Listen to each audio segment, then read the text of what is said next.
Good afternoon. This is Miss Meyers, and happy Women's History Month.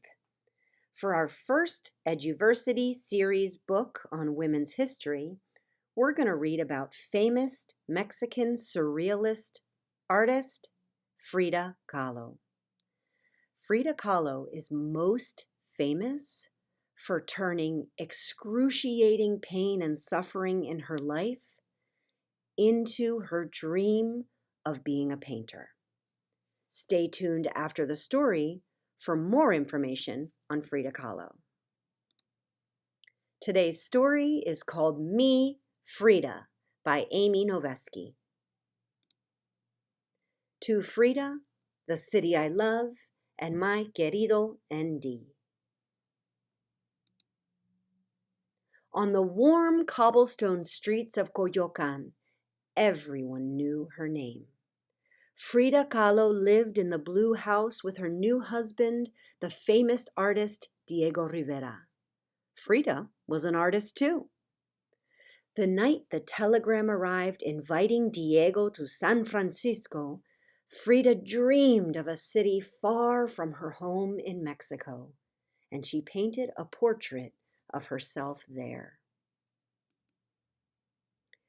Then she packed her blue trunk, and she and Diego flew north. Frida had never left Mexico before. Soon they were standing in the very city she'd painted. Diego, big as an elephant, and Frida, a lovely little bird on his arm. They lived at 716 Montgomery Street in the Artists' Quarter. Beneath a leaky glass roof and dangling globes of light, they drank café con leche and ate sliced oranges.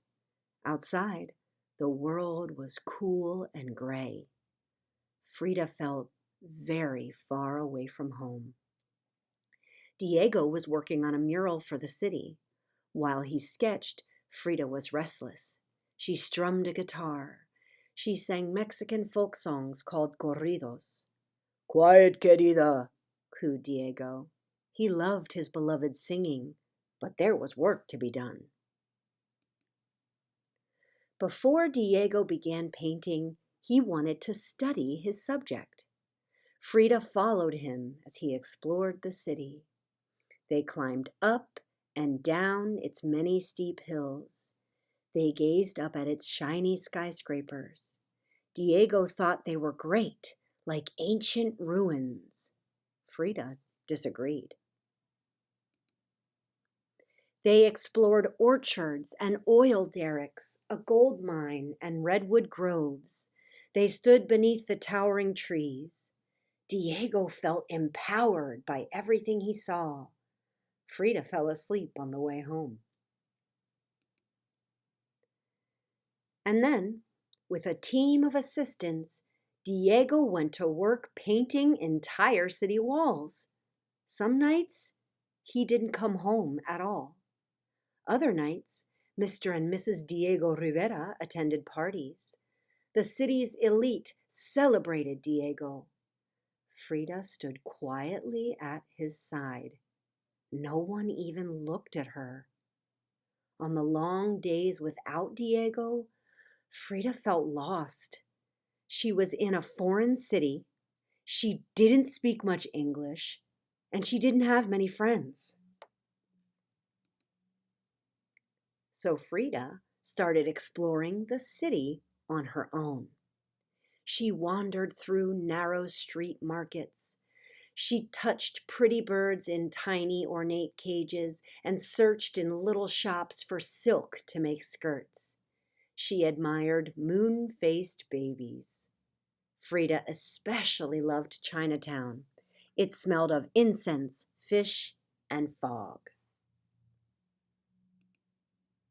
Soon, Frida felt bolder and rode on a streetcar. She took a ferry across the Golden Gate and walked in the green headlands high above the ocean.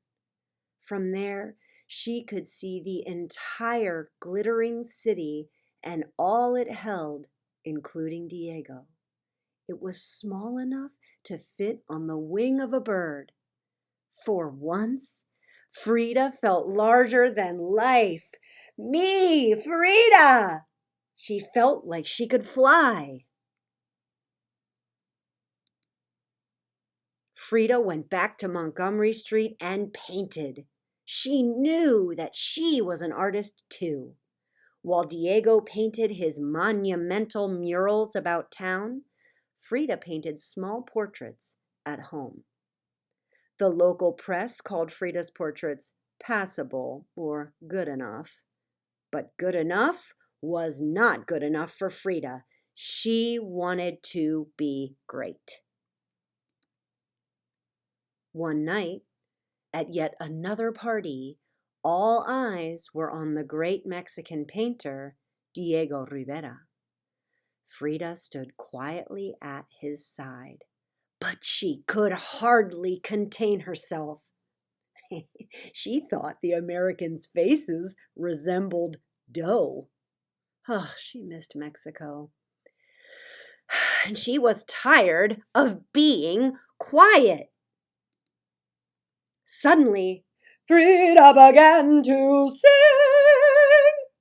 Not just any songs, but the Mexican folk songs she sang to Diego while he worked.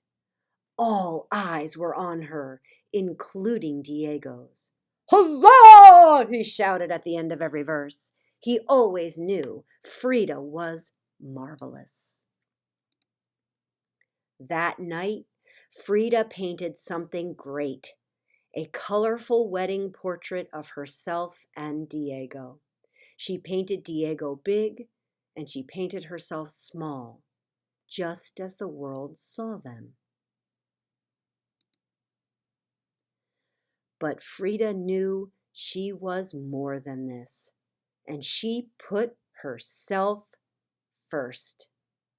In the beak of a pink bird, she wrote a tiny note on violet ribbon. Here you see us, me, Frida Kahlo, with my adored husband, Diego Rivera. I painted these portraits in the beautiful city of San Francisco, California, in April of 1931.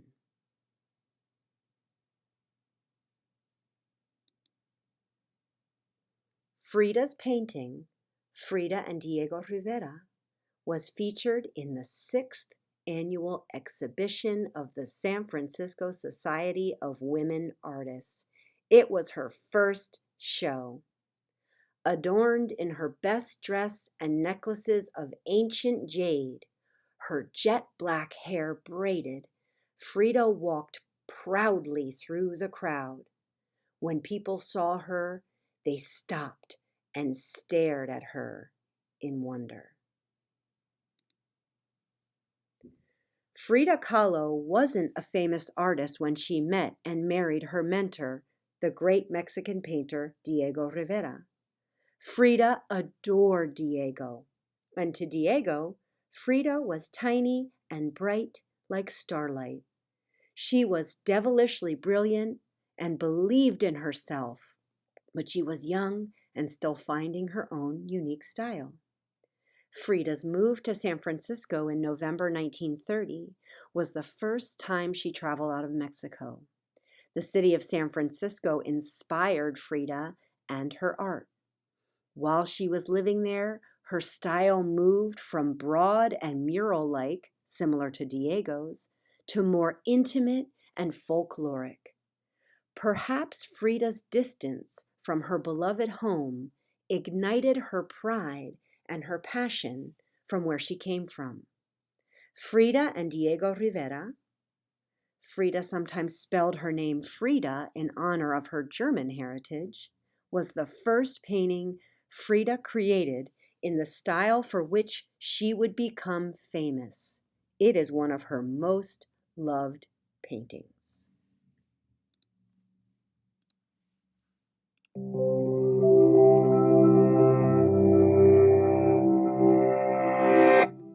In 1925, Frida Kahlo was on her way home from school in Mexico City when the bus she was riding collided with a streetcar. She suffered near-fatal injuries to her spine, pelvis, and hips, and was bedridden for months afterward. During her recovery, she had a special easel attached to her bed so she could practice painting techniques. When she set to work, she began to paint the world according to her own singular vision. Over the course of her life, she would establish herself as the creator and muse behind extraordinary art. Though you may have met Kahlo's gaze before, her work provides an opportunity to see the world through her eyes. She painted friends and family, still lives and spiritual scenes, but it was her mesmerizing self-portraits which first caught the world's attention. In an early work, Self-Portrait with Velvet Dress, the focus is on her strong brows, facial hair, long neck, and formidable stare. So they became lifelong partners and cultivated an eccentric celebrity. Together, they traveled the world and dedicated themselves to art, communist politics, and Mexican nationalism. Kahlo and Rivera shared a deep affinity with Mexicanidad, a movement which celebrated indigenous culture after the revolution. In her daily life, Kahlo wore a traditional Tejuano dress and immersed herself in native spirituality. And in her work, she constantly referenced Mexican folk painting, incorporating its bright colors and references to death, religion, and nature. With her imagery of giant floating flowers, undulating landscapes, transplanted body parts, and billowing clouds of demons, Kahlo has often been associated with surrealism. But while surrealists use dreamlike images to explore the unconscious mind, Kahlo used them to represent her physical body and life experiences. Two of her most explored experiences were her physical disabilities and her marriage. As a result of the bus accident, she experienced lifelong health complications and endured many hospitalizations. She often contemplated the physical and psychological effects of disability in her work, painting herself in agony, recuperating from operations, or including objects such as her back brace and wheelchair. Meanwhile, her relationship with Rivera was tempestuous, marked by infidelity on both sides. At one point, they even divorced, then remarried a year later. During this period, she painted the double self-portrait, The Two Fridas, which speaks to the anguish of loss and a splintered sense of self. The Frida to the left has a broken heart, which drips blood onto her old-fashioned Victorian dress. She symbolizes a version of the artist who is wounded by the past, but is also connected by an artery to a second self. This Frida is dressed in Tejuana attire, and although she remembers Diego with the tiny portrait in her hand, her heart remains intact. Together, the two suggest a position caught between past and present, individuality and dependency. Kahlo died in 1954 at the age of 47. In the years after her death, she experienced a surge in popularity that has lasted to this day.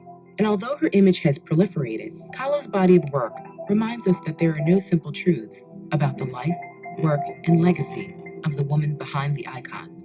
Rather, she put multiple versions of her reality on display and provided us with a few entryways into the contents of her soul.